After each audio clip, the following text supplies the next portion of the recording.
Hello friends, આજે હું share કરીશ ડેરીવાળા જેવું ઘાટું મલાઈદાર ક્રીમી દહીં બનાવવાની રેસીપી અને દહીં કેવી રીતે જમાવવું તેની અમુક ટિપ્સ અને ટ્રિક્સ.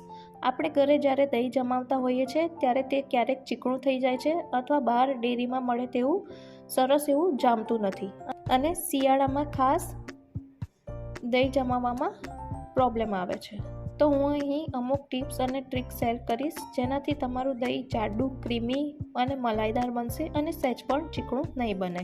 તો દહીં બનાવવા માટે મેં અહીં 500 ml ફૂલ ફેટ મિલ્ક લીધેલું છે.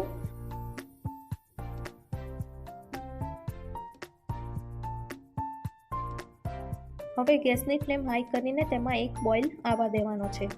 બોઇલ આવવા દેવાથી દૂધમાં જે પાણીનો ભાગ હોય તે બળી જાય છે.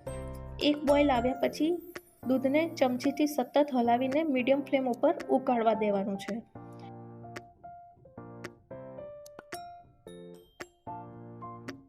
દૂધને ઉકાળવું જરૂરી છે.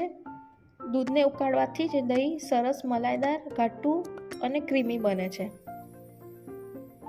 જો તમારું દૂધ પતલું હોય તો તમે 2 ચમચી મિલ્ક પાવડર એડ કરીને તમારા દૂધને ઘાટું કરી શકો છો. તેથી તમારું દહીં એકદમ મલાઈદાર થશે.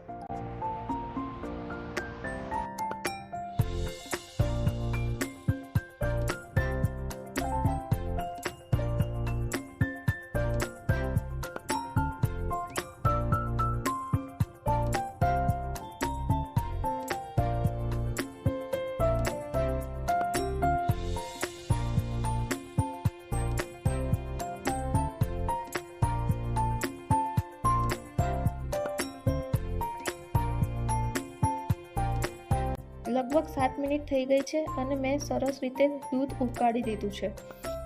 હવે દૂધને રૂમ ટેમ્પરેચર ઉપર ઠંડુ થવા દેવાનું છે. અહીં ખાસ વાતનું ધ્યાન રાખવાનું છે કે દૂધ હલકું ગરમ હોય ત્યારે જ તેમાં મેળવણ એડ કરવાનું છે.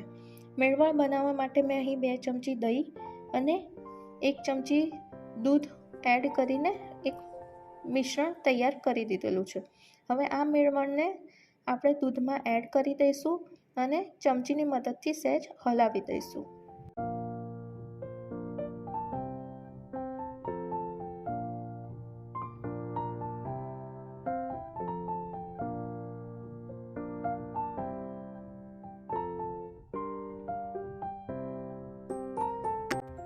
ત્યારબાદ તપેલીને ઢાંકણની મદદથી ઢાંકી દઈશું અને તેની ઉપર બીજી તપેલી ઊંધી મૂકી દઈશું.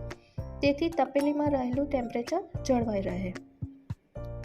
અથવા તમે તેની ઉપર કોઈ પણ વજનદાર વસ્તુ મૂકી શકો છો. જેથી હવે 8 થી 9 કલાક થઈ ગયા છે અને દહીં સરસ જામીને તૈયાર થઈ ગયું છે.